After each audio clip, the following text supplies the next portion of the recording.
It's another episode of Wormhole Extremists, and we're watching Thor's Chariot. I am David. I'm with Nicole. Hello. And Evie. Hello. And this is one of the few... what was this just called? It just blew right by. What was it called? The Seeker Project. Yes. Yeah. Yeah, I was just about fast. to mention that. Yeah. I was just about to mention that. Idea. This is something that I forget exists. Yeah, well, they literally just sort of mention it in passing. It's so casual. Yeah. And you don't really get like a huge payoff on it. Yeah, well, yeah, we just briefly sort of learn that there's a system designed to detect the Goa'uld vessels on a direct course for Earth, but I don't remember if it's really brought up again. It's not like the McKay-Carter intergalactic gate bridge where it's mentioned constantly and then we actually get to experience the result of it. Oh, yes. Absolutely. Traces of iridium. Oh yeah, it's in the box. Oh, Correct. I love that box. They just like hurdled that box through the wormhole. Yeah.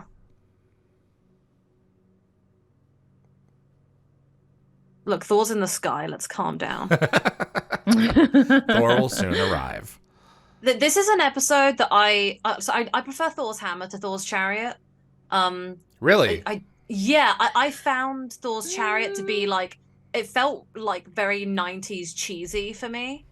Like, I found it a bit harder to swallow compared to hammer. Okay. I think I prefer chariot over hammer. I think also hammer gives us thewness, and that makes it even better. That's true. I like them both a lot. I love the puzzle maze. Yes. Yeah, so do I. I mean, there's a lot of inaccuracies in that, which I'll get to later, but I like it too. It had a very there were bits of it that felt very like Temple of Doom or something. Yeah. It's got those moments. I don't like that they randomly kill off what's her name? The X-Gould lady. Kendra, well, that's it. They couldn't get her back for the episode. Yeah, but that just bummed me out. Yeah, and now she lost her. I think she passed to cancer, if I'm not mistaken. I think no! Yeah, I think she did die in real life. Galen Gord. May she rest in peace. Sad, yeah. But she did leave behind her her hand device. Yes, very kind. Which the SG1 acquire from this episode. Yeah, this episode has some nice payoff. Like it's nice to see them finish off Thor's hammer. Is that her husband? Yeah. I'm assuming so, yeah. I think so. Oh boy, we've got a problem on our hands. Yeah. The thing that I don't understand about this is that this is an Asgard protected planet, and they've got to have some kind of system set up if the Goa'uld show up that the Asgard are notified. There isn't just, hey, the hammer stopped working, no one's told. Are they not kind of... I did read online, someone suggested that maybe they were busy with the replicators at this stage. Yeah, that's usually so they had sort of like, they had thin resources. Yeah. But I was going to say, there's a few things that I've picked up on this episode. Because I know the hammer device is gone, so that was true. One thing. That's very true. There's probably like an alarm blaring somewhere, like an Asgard, like, and no one's at the other end to pick up the Asgard phone. Yeah, we've really got to attend to this. Yeah, replicator problem, you know. So I discovered yesterday when I was researching this episode that this is directed by William Garrity, and it's first episode this season. But I didn't realize that he was actually the cinematographer on like 70 episodes of MacGyver. Wow! Whoa, that's so many. Much of the SG1 production team was carried over from MacGyver. Yes, a significant very helpful amount. Yeah, well, I mean, that was a big Canadian production, and this is not really far after that, so... No. And I also discovered that Tamsin Kelsey, who plays Garwin, was in one of my childhood favorites, a movie called Magic in the Water, which coincidentally also has Harley Jane Kozak, which I didn't realize. Okay. Oh, wow. I was looking into it, whole reunion. I think she plays, like, Mark Hammond's like love interest. Anyway, Hogwild said, thought we were doing a poll between episodes on Daniel's performance. I meant between stream episodes. So when the stream is over, I will post. There we go. Yes, posted on Twitter. Yes. I love that. They all come up with their own rationale for having to go. I was there. Yeah. So this is Douglas H. Arthurs returns as Herawa. He actually played the first prime of Apophis in The Serpent's Lair. That is mental. He was killed when the Hatak exploded. I love that. That's really nice. That is cool. There you go. For people who want to get involved in the poll, you can find us at on Twitter at X-Tremists. That is our actual handle on Twitter. That's it. So go follow us on there, and I will be doing a little tweety poo later. Tweety poo. This does not look like the same location at all. Maybe it is. No, I was literally going to say that's a bit of a goof. Also, was it? Yeah, I've just read somewhere that there's way too many trees in this spot. It was kind of on a hill. It was really sandy last time. Yes, exactly, because the last one was kind of in like a bit of a clearing, and this is not the same place. So I'm not sure why it's in a different location. I couldn't find any rationale behind that. It looked like the hammer was hit from orbit. Oh boy. Also, when SG1 arrived through the Stargate, there's no Malp. So yeah, that's a good point. Whether they bothered putting a Malp through beforehand. Hogwarts said, "I don't have Twitter. I am sorry. That is the only way I know how to do a poll where mostly everyone can give answers. I do apologize.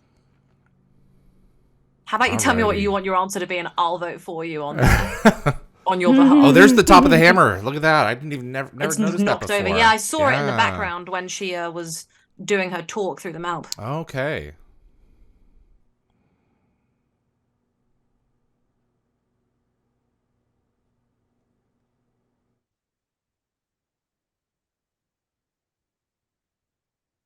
I love that they're still learning what her tuck is.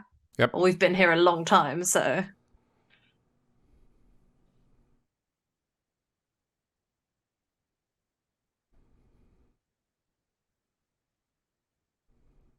I will say they at least like killed her off in like an interesting way in that at least like with her final, energy words, whatever, was like, hey, go do this, get help. I'm glad they at least brought her up. Whole family, wow. Her whole family's gone. Yeah. Run, Garwin, run. But it'll be enough though, so. Yeah. Is there a reason why they moved location to not be in that pit? They probably just didn't. I don't know. They probably Maybe just didn't have access to it. Yeah. Yeah. Am I right that this is the first episode that features consequences for the actions of a previous episode? I mean, if you don't count the season finale, I'm not sure about season that. 1, then yeah, I'd say. But yeah, I mean that's fair. That's a pretty big point. Yeah, I mean, like an action on a planet that has a consequence. Yeah, I'd say this is the first time we see a consequence coming up. You don't see many consequences, but you get like the sequel to Prisoners in season 3, and you get the sequel to Tin Man in Double Jeopardy season 4. Correct. But you don't get much, so it's nice to see. I like the callbacks that they do to the early episodes. I like that Solitudes opens up the mess of having a second gate on Earth, so more consequences come up there as well. Technically, if you want to count that as a consequence of their actions, finding the second gate. I don't know. Fair, because that comes back to bite them in the bum in Spirits. No, not Spirits. What am I saying? Touchstone. There we go. The one right after. Thank you, Anthony, for posting on Twitter. I don't know if I've missed another goof, but at one point Daniel says, he asks if the Goa'uld invading is Apophis, but I mean at this time they presume he's dead. Right. But they also saw the Mark of Harrower. The Mark of Harrower. I mean, they may not know who that was. I think Teal'c would know who that is. Do you think they have like a book of symbols? They should really have a book. Like a written encyclopedia. Yes. All right. Also, if you notice, Sam is wearing the SG1 patch from Children of the Gods, even though it's outdated at this point. The one that's black in the middle?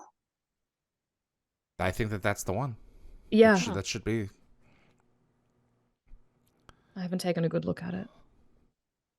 I'll take a good look in a minute. So someone on Reddit called this the episode where Pi saves the world. That's a good name. We should steal that. Yeah, I liked that. That's great. It is very good. Bob in the chat said, and here we have the Empire Stormtrooper weapons training in action. Yes, Jafar have good aim. You in the skirt, get that swinging a bit. I love that. A little more. I love that so much. Oh, so good. She got a whole grave. She's gone. Love this. It's very sad. But they kind of get to acquire this hand device and the healing device as well. Mm-hmm. So that's true. The first bit of well, not the first bit, but a little bit of Goa'ul's technology that the SGC can study. Yeah, and then go send to Area 51. That's it. Yeah. I like that in the episodes where they go to Area 51, you get to see some of the stuff they've collected in storage. I thought that was a cool little way to throw it back as well. So Sam picks this up relatively quickly because she does. Yes. Literally just said that it took, is it Kendra? It took her years to figure it out. Master that, yeah. Yep. Yeah. Well, let's hope that Sam's a little bit smarter in terms of that. I guess it wouldn't have been any fun if this power in Sam sort of developed over years. That would have been a bit boring. It's better that they make it like an instant thing, like quite soon after her blending. Again, it's really nice that Stargate went on for so damn long because it means we get to really explore all the facets of everything. Exactly. Sam can use Goa'uld tech. Very exciting. Yeah. Well, that was another one of my points in this episode, is that we learn that Sam can activate the technology. Hogwarts has something that's, I agree. He said they focused way too much on Apophis and didn't give enough to Hera, Sokar, etc. Lots of wasted potential. I agree. There's so much focus on Apophis. When he finally dies, I am so happy. Because I love him, but he had to go. Well, Hera kind of has... from what I can see, Hera kind of has an interesting backstory. I mean, they say somewhere here that he's the son of Ra and Hathor. He is, yes. And he took control over most of Ra's empire after his death and became one of the dominant system lords. And he's actually kind of a unique system lord because he personally leads his troops into battle and fights alongside them. And out of all of the system lords, he actually has quite a lot of respect for his Jafar. That's nice. Yeah, that's all right. So it's kind of sad that he really doesn't get too much exposure. No, for sure. I felt the same way about Sokar. Agreed. Yeah, he Sokar was cool. as well. Yeah. Some Goa'uld come and go. Absolute shame. Gone today, Goa'uld tomorrow. Wow. Goa'uld today. Evie. Yes, just so full of cheese. I said it the wrong way around though, so totally. That's funny. That's okay. Didn't work. Totally didn't work. Dan Ben said, I'm not sure if the hand device and healing device was sent to Area 51. It was seen in season 4, episode 2. I do believe we see at least the healing device in Area 51 at some point. I thought they keep it because I mean she tries to heal Jacob. Yeah, yes. So I think we see it in season 6 at least. Yeah. I think you see it there at one point, or season 8. You definitely see it pop up at some point when they visit Area 51. But maybe that's another one at that stage. Maybe they keep hold. That's what I'm thinking. They do have that's many. Another one. They got some stuff from Nirti's lab, didn't they, as well? So I think so. Yeah. So a cool little fact which I found out. Well, there's actually 2 that I found out. So this episode obviously marks the first visual sighting of the Asgard. Yes. Bridge Studios already had a puppet on hand. Yes, from the Outer Limits. Used from Outer Limits. Correct. Yeah, and they modified the head to make it look less menacing. Correct. That's brilliant. And the other cool little thing that I found out is that this is the last episode for Mark Gibbon as the voice of Thor. So Thor will later be voiced, obviously, by Michael Shanks. And we'll see Mark Gibbon return in season 7 as is it Mazal of the Rebel Jafar in Death Knell That and makes Endgame? sense. He plays the human version of Thor. Michael plays the Asgard version. Yeah, I remember hearing him in Thor's Hammer after seeing the other episodes that he is in and being like, oh, I recognize that voice anywhere, because he's got a really unique, deep voice. He does, yeah. But at this point in time, like Mazel's character is probably still serving Herawa. Oh, for sure, for sure. Yeah, and he may have actually been involved in this coup. I also found out yesterday that in Italy, this episode is called Thor's Triumphant Chariot, which I thought had a nice ring to it. I like that. Yeah. Is that the English translation of it? Yes, yep. Okay. Yep. Thor's Triumphant Chariot. Bob says, I wonder what flavor the blood of Sokar was. I'm going with cinnamon. Really? I was going to go with raspberry. That's like where my head went because, red. Yeah. I mean, cherry flavor. Ooh. I bet it was just like on set. I bet it was just like some juice of some kind. Yeah, it's got like maybe some ocean spray or something. Ocean spray. It'd be like grape juice or something. Yeah. How they painted the bases being built, like painted the evolution of them. Like if you look at the shot really slowly, it's kind of interesting. The earlier, it's not that great looking. Let's just put it that way. But it works.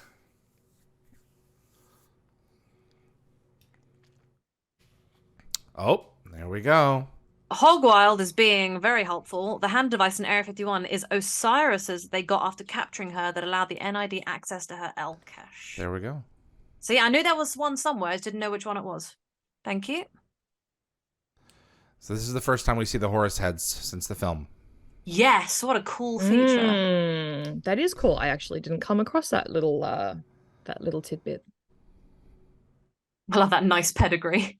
I mean, to be fair, like Ra and Hathor, like what a good combination. There's some attractive parents. But it'd be the Goa'uld though. It wouldn't be the human hosts. No, obviously. Oh boy, here we go. I like that his armor is slightly golden. Yeah, he's got to stand out. Yeah.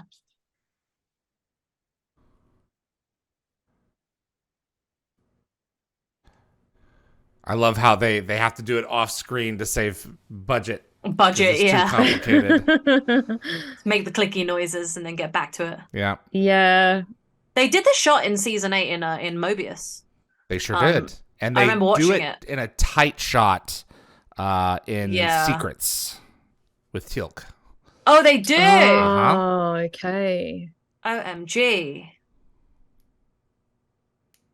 Yeah, they're very expensive helmets. Yeah. I think it still works. Hogwarts said I aim to help wherever I can, whenever I can. Very helpful. I appreciate you. Yeah, so earlier somebody mentioned that they use a lot of silencers in this. It was probably Hogwild or Dan Ben, because they're both very helpful with this information. This is the first time they're using Dan Ben. They use a lot of silencers and stuff, and they don't do it much in the show, and they're often sneaking around. And it's like, guys, why don't you bring silencers more often? Yeah. Oh boy, here we go. I don't know why, but just looking at Hera Edge reminds me of the fact that we're going to see Cronus at some point. Because I guess this kind of episode kind of reminds me of Double Jeopardy in a way. Just some vibe about it. Very much so.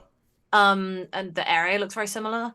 And I am so excited to get to Cronus. Just because of Teal'c's daddy issues with him over the death of his father. I'm very excited. We've got some good stuff coming up. He's really sporting the earrings. Yeah, he has quite the jeweler. Really has a nice little like velvet lined jewelry box back on his like katana.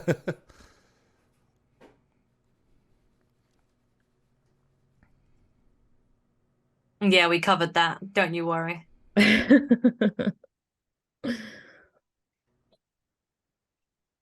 Yeah, so one of the things I have with this episode is simply that the warrior men of this planet are just very Viking and very over the top, and it's just like, oh, pack the cringe away, please.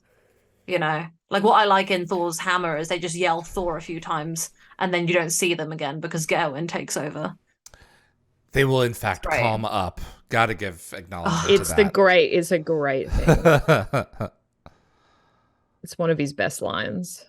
Yeah, it kind of reminds me of his medical attack when then Jack's like surgical attack. Yes.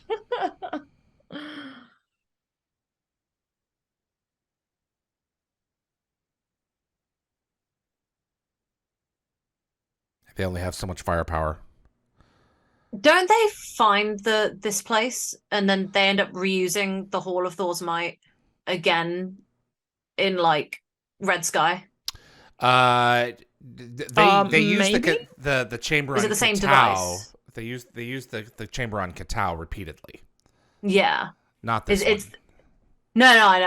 I was just wondering if they were the same thing, but no. Well, there's similar technology. The Hall of Thor's Might is much more of a testing ground, whereas as in like I mean the device they used to get in there. Yeah, I suppose they could rewire the hall here, like they do in Katao. They pull down a panel and they find Asgard controls.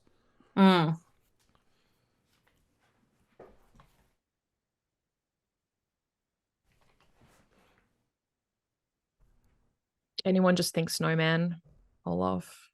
Did he just say move out or did. Olaf? Did he say Olaf? Olaf is what he said. Olaf. Name. Yeah. Yep. Yeah, I swear that looks like the same device they have in Red Sky. I'm probably just misremembering it. Hammer though. No, it wouldn't have a hammer. But it just looks so similar. It could be. I mean, they're both being placed there by the Asgard, right? Yeah. That's what I'm wondering. Yeah. Maybe a hall. Maybe the Asgard mass-produced them. Oh, Ray Wood just brought back the "What is an Oprah" comment from Teal'c from Emancipation. That's a good comment. It's the only good thing in Emancipation. Hey, that's a fun episode. It is forbidden to touch the stone. And that is why. Well, look at that. Just waiting for a couple of pesky meddling kids to come along. Absolutely. And touch it. Gene Deanna said it is the same device as Red Sky, just leads to a different hall. Yay! My memory is not faulty. Could really use one of those devices to get into my office. Because otherwise I have to climb stairs. I was going to say, what is the issue with getting to your office? I have to climb stairs. I thought you were going to be like, there's loads of boxes in my way. That's cool. Oh, the noise of whatchamacallit? Chimera. He does have an awesome voice. He does.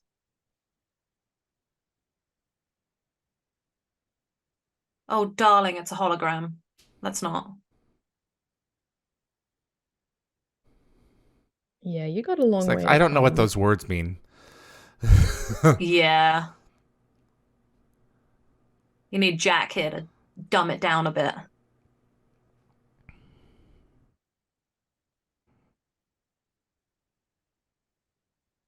So they never really cover why this planet is protected by the Asgard. Like, what is special about this planet?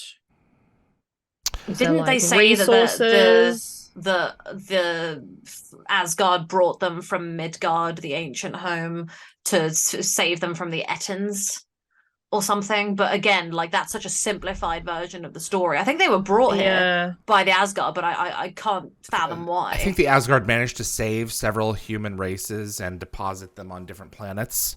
And then just made agreements with the Goa'uld so that they could no longer have access to those specific groups.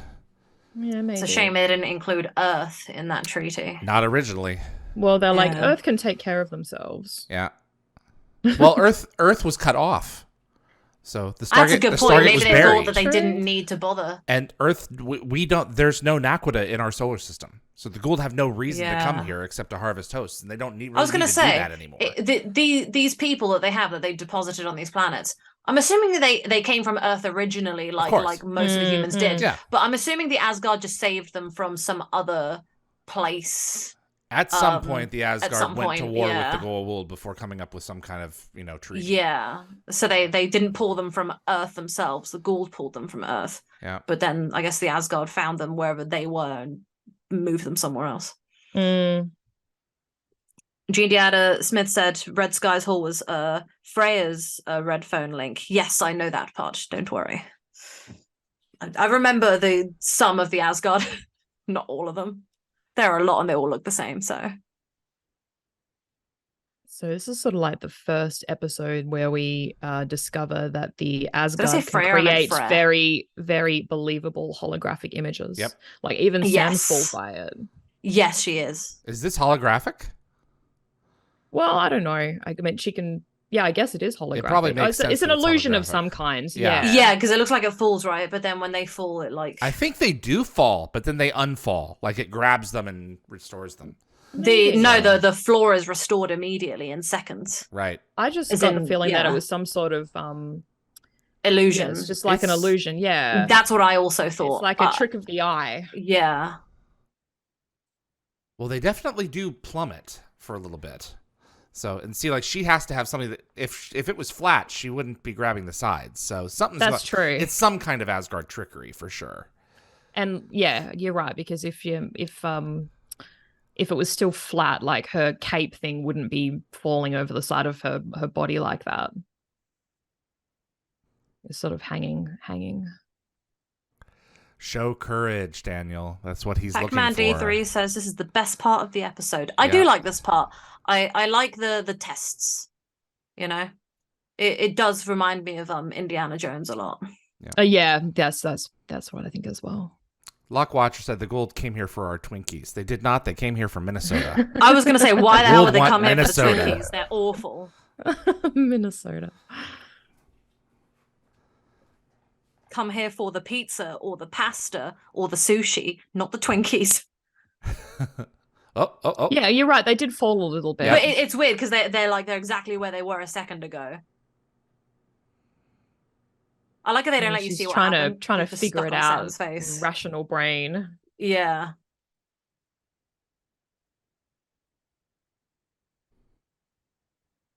Absolutely fine. Yep. Daniel showed some courage and empathy. Yep. It's kind of oversimplified, but it works. Yeah. Yes. Yeah. Self. Yeah.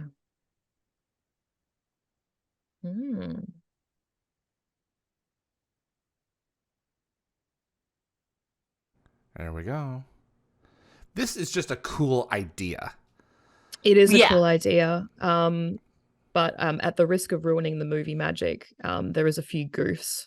No! So in short, one of the runes is drawn incorrectly. He misinterprets two other runes. He incorrectly identifies the symbol related to pi. Oh my God, and he incorrectly defines pi. Killing me. Okay, then. Dan Ben said in England, we don't have the food called Twinkies. No, we bloody don't. And isn't that damn good? Because they are awful. I've never cared for them. Yeah, not good. They're too sweet for me. They're really they're wet as well. Like a baked good shouldn't be that damp.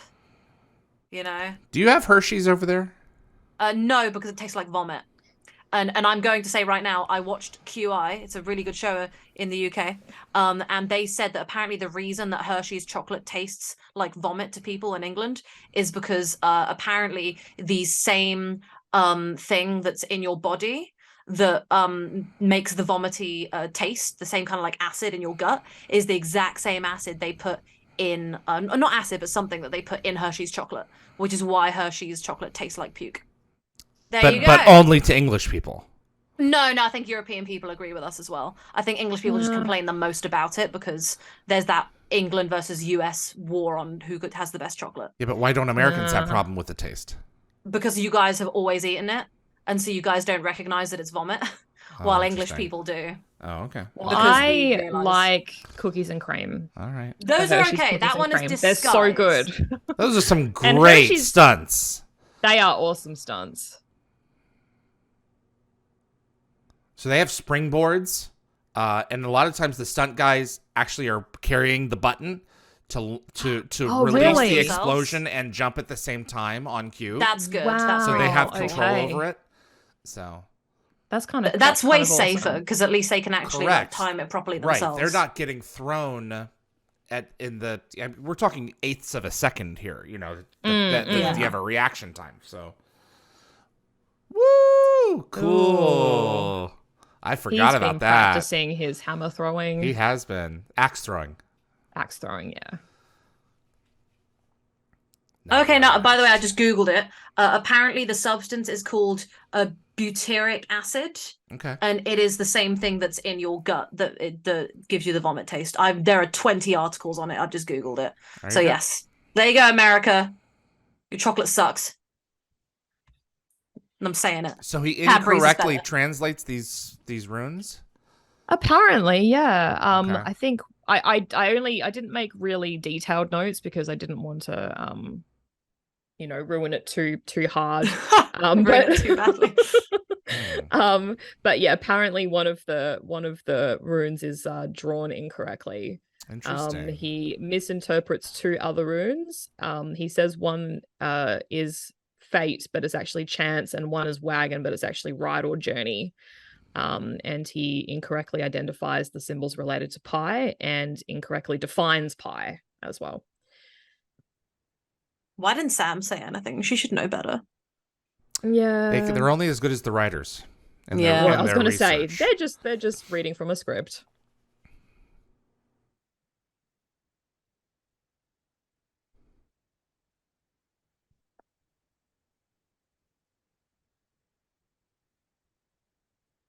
Gold detector.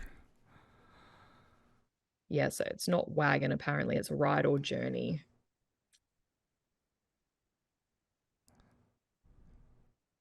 But still in the same vein.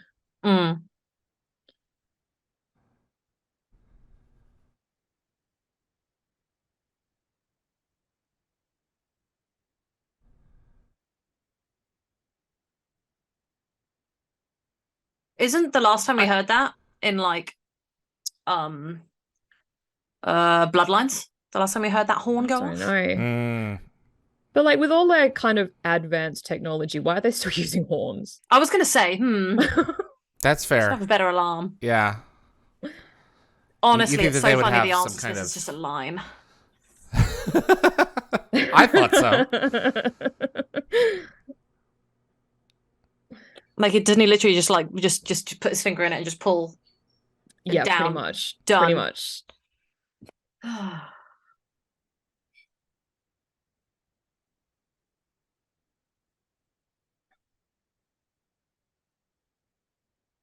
Cass had fun putting those up.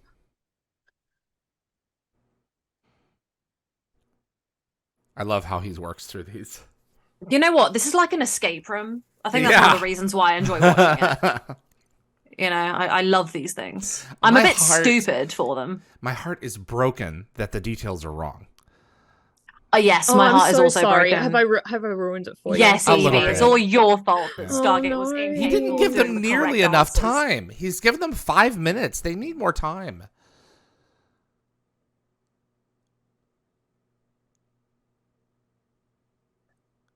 At least he listens.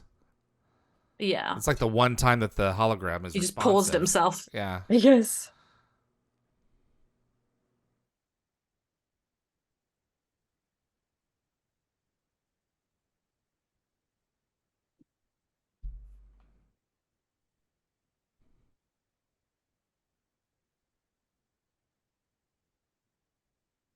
Sam's thinking. Yeah, Sam's like, it kind of sounds this like is Sam's but it's a little moment. bit wrong. Yeah, this is the moment that Sam should be getting this. Thank you, Sam. Right. He wouldn't know what pie is. Here we go. Depict it somehow. Yep. Is it really wrong then, Evie, if he's just finding the best course of action? The radius. Yeah. No, the numbers are wrong. Oh, the number. Okay.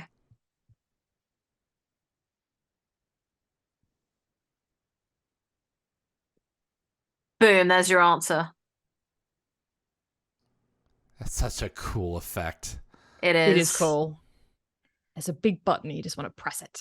Did they have it like lying like down on the ground? They had to have, yeah. Yeah. Oh, the big reveal! Oh, sorry, the little reveal. And Joel Goldsmith's music. Ugh. My heart. Cool. Hello, Michael Shanks. There is a great He's scene like, is that my voice? in like season 8 where it said Michael Shanks 3 times along the bottom for the 3 different characters, himself and the 2 Asgard, and I thought that was so funny. Another Asgard? Yeah, I think he briefly voiced another one that was just, flapping its gums in the background. And that's so 3 paychecks. I'm gonna find it. Roswell Grays.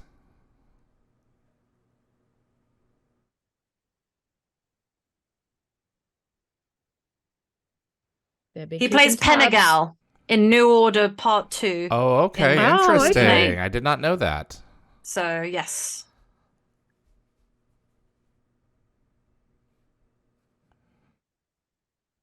I'm sending them the photo to our chat. Our private chat, not YouTube. I don't know how to do that unless someone tells me how. Uh-oh. Darling, it's not a hologram. Not this time. Anymore. So, David, I was listening to your interview with Morris Chapdelaine. Yeah. And I made some notes. So he said that it took 4 people to operate one Correct. Asgard. And they had rehearsal time before filming to figure out the logistics and how the puppet was going to interact and react to the cast on set. And there'd be separate puppeteers working the mouth, eyes, the breathing, arms, and the body. In these early days of Thor, the puppeteers were quite limited with the movement, but they sort of integrated the rigidity into like Thor's personality. Yep. Yeah. Yeah. They couldn't just suddenly give him movement, so. No. But yeah, it's just fascinating. Like puppetry is just fascinating. A lot of people find puppetry to be very cringy and very 90s, but I think that Star Wars so well done. Well done. Farscape included a lot of puppetry. A lot of their things were puppets, and I think they were really well done. Look, and you either buy it or you don't. So that's exactly. And a lot of people don't, but I think Star Wars definitely paved the way. And with the reintroduction of the new series of, like The Mandalorian, Grogu's a puppet, and I think people are having a newfound respect for puppets again. Well, we've come a long way with puppets. I think the CGI has just become so common that we've gone kind of backwards to puppetry again, which I think is really good. I like that they kept going. That's nice. Yep. Yes. But I'm surprised he lets Garwin remember the event. Yeah. Well, don't just wipe her memory. Were you going to say anything else, Evie? Oh no, it's fine. We've moved past it. So okay. If it was good. Oh, no, I was just gonna just parrot something that David had said in one of his streams. That there is something that's sort of lost when they use CGI over puppets. Yeah. Yes, I agree. Mm-hmm. Mm-hmm. Did you guys see Del Toro's Pinocchio? I haven't, but I've seen the behind the scenes on my Twitter like crazy. So good. It looks there's incredible. Something magical about a human taking an inanimate object and bringing it movement. Guillermo del Toro's stuff is often very dark and very sometimes it's quite hard to stomach. I love him, but it takes me a while to actually watch some of his stuff because I'm always nervous. And Pinocchio seems like a film that's going to make me cry. Yep. So I'm a bit like, nope, I'm not ready for it. Pac-Man D3 said wasn't Farscape Jim Henson's puppet? Yes. Puppets. Yes, it was. Yes, for sure. which is why it was so damn good. So almost this entire culture has been wiped out, save a few men in a cave. Yeah. Oh boy. Okay, so Dan Ben raised a good point. I can't share the photo, but I can share the link to where the photo is. I just put the link there of Michael Shanks, the screen cap someone took from season 8 of him playing 3 different characters. Okay. There you go. Just plop that in there. Thank you, Dan Ben.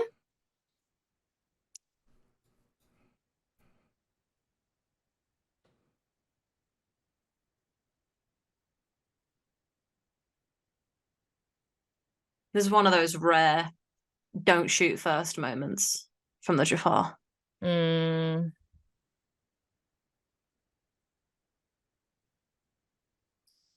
Oh boy, here we go. Things are about to get Asgardy. This is an episode where they get to funny. this point, and I sat there and went, "Why does it feel like we're not going to hit the end of the episode? Like there's more we can do." It felt very strange to have this. Feels like a bit of a two-parter. Yeah, I don't know. It made me sad that it ends so fast. Listen to Thor's Chariot. It's approaching. It sure It's is. a really good title for an episode. I love that they have Thor's hammer, then Thor's chariot. It's correct. Really it's about the good. devices. Yeah, it's a good naming across the two. Oh my.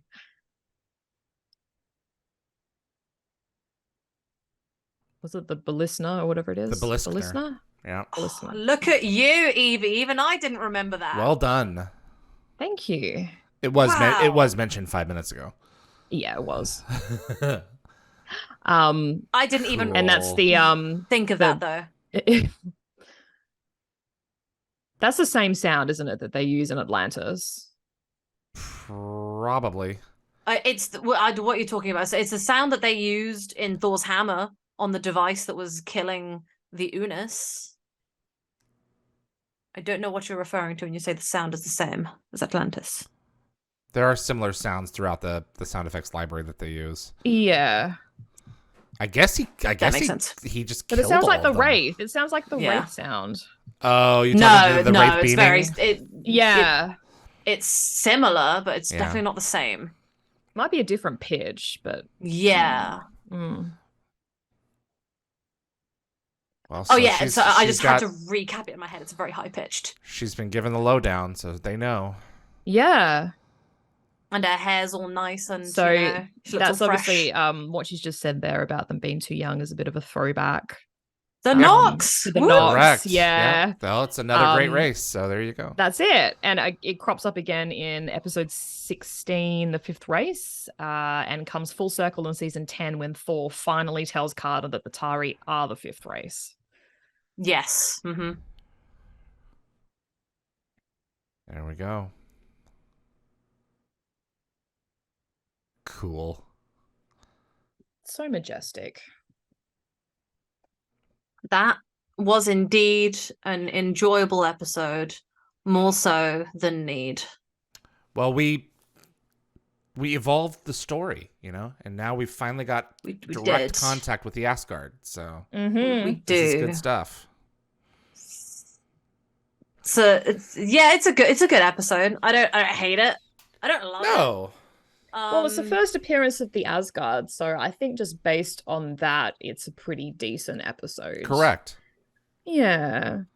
It's very exciting to meet the Asgard in person for the first time. And seeing that they are very similar to like the Earth myths about Roswell Greys. the Roswell Greys. Yeah. They were always trying to work it back into our own world, something Which that is we why can I like connect to. Stargate so Yep. much. Yeah. Catherine I Powers, appreciate who that. wrote this episode, it was not her Yeah. intention. Thor's Oh, Chariot, really? everyone.